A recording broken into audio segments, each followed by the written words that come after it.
咁啊，相信好多朋友啦，睇呢個日本嘅美食節目或者日劇嘅時候呢，都見到嗰啲人啊，正在品嚐食物嘅時候呢，啲人都用啲好誇張嘅表情同埋言語，噼里啪啦咁講咗一堆讚美食物嘅説話呢，好似好大反應或者過度反應嘅，即係嗰啲日本妹都哇愛斯，跟住開始可以讚佢噶啦嘛。咁啊，不過呢，如果你喺日本呢，邊食嘢想讚嗰個整料理嘅人俾你嘅話呢，如果你淨係講一句愛斯嘅話呢，可能係一件唔係好禮貌嘅事情喎，咁樣我屌你老母，我讚你好食都唔禮貌，係因為啲咩？即係當你難食，哇，好似屎咁樣難食你先開心係咪？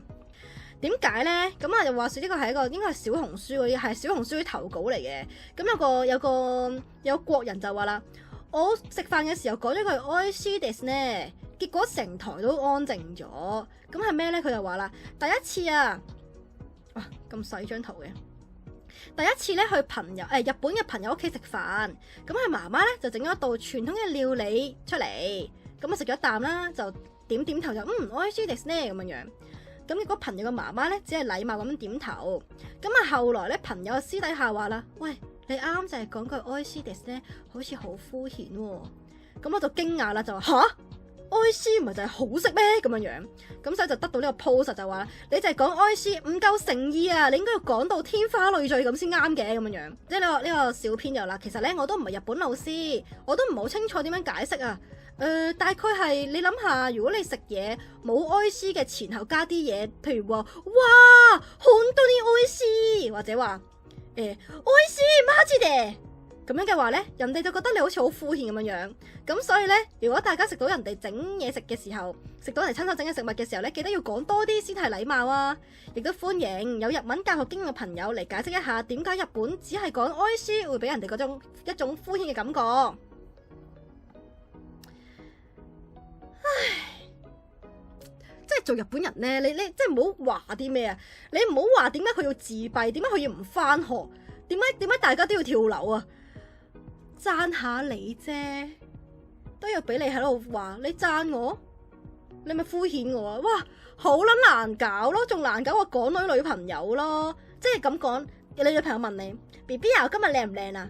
咁啊，可能你男朋友就會話我靚啊靚啊，咁啊算噶啦，跟住你女朋友就嬲啦，咩叫靚啊靚啊？你唔可以形容下噶吓？咩叫靚啊？你而家敷衍我啊？好撚煩，一諗到就覺得好撚煩。日 V 同你傾偈嘅待遇有冇人想試下？而家呢一刻喺日 V 線嘅下邊，大家可以留言講你最近一件覺得自己好叻嘅事。大家可以留言喺下邊講一個你最近覺得自己好叻嘅事，我俾一個日 V 嘅待遇俾你。Hunter 姐好可愛。哇 Hunter 姐你真係好可愛，點解咁可愛嘅？冇理由咁可愛噶，你喺邊度？你點樣可以做到咁可愛噶？你一定好努力去維持自己身材同埋樣貌啦，淨係呢份努力我都覺得已經好犀利啦。作為一個女仔，見到你身為一個肥婆，我都可以對自己嘅外表咁嚴苛，實在太厲害啦！我真係冇辦法做到好似你咁犀利啊！你真係我一個羨慕嘅對象，同埋我憧憬嘅對象啊！我以後都會向你學習噶啦。冇嘢好叻點搞 ？KK 咩？你點可以咁樣話自己噶？雖然你覺得自己冇嘢叻，但係你知唔知平凡就係一種美德啊？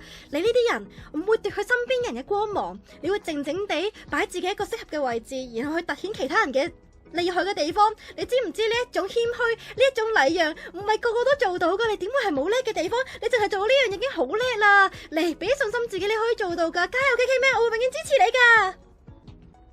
Tony 話咩跟台？Honey 你真係好犀利，知唔知跟台唔係個個做到噶？可以咁樣恒心去堅持做一樣嘢，就等於一啲人訂立咗目標之後，佢完成到自己目標，其實你哋兩個做嘅嘢係一模一樣噶。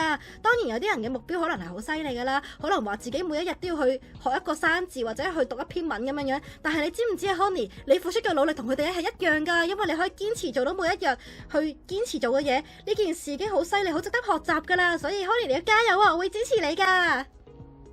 今日冇飲酒啊，就太厲害啦！嫲嫲，你點解可以做到唔飲酒噶？你知唔知日本好多人都係酒不離手噶，唔好話飲酒啊！就算叫佢哋少許啲居酒，佢哋都唔肯噶。但你睇下，你幾咁犀利，你竟然可以忍住唔飲酒，你點樣做到噶？話俾你聽，你已經贏咗99.9%日本人啦，你已經比日本人更加高尚，你實在太厲害啦！我已經唔知道點樣可以直視你啦！哇，你嘅光芒我已經直視唔到啦！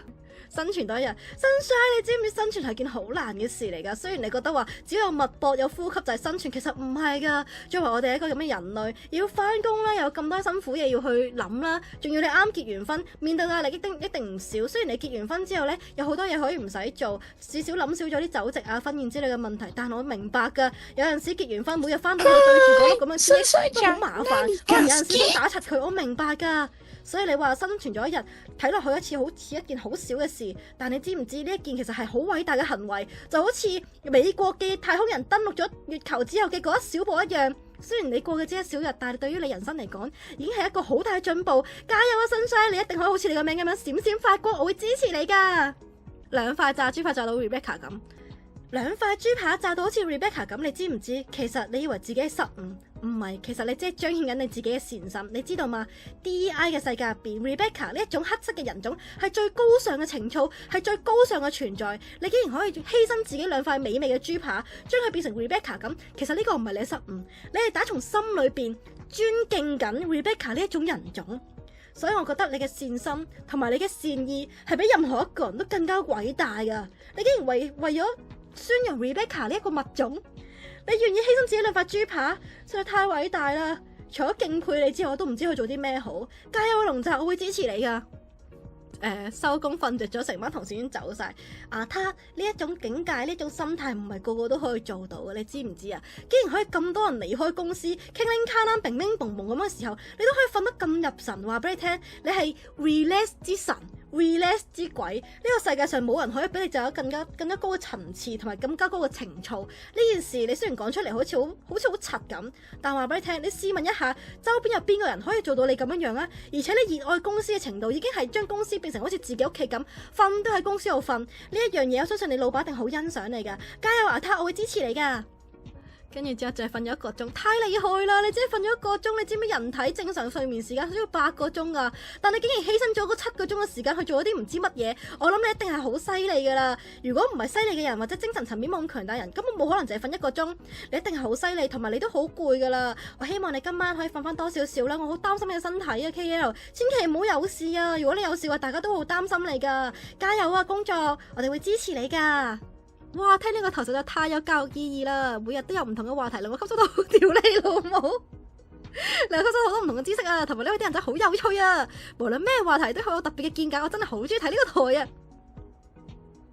真係聽完啲衝動想撳翻銀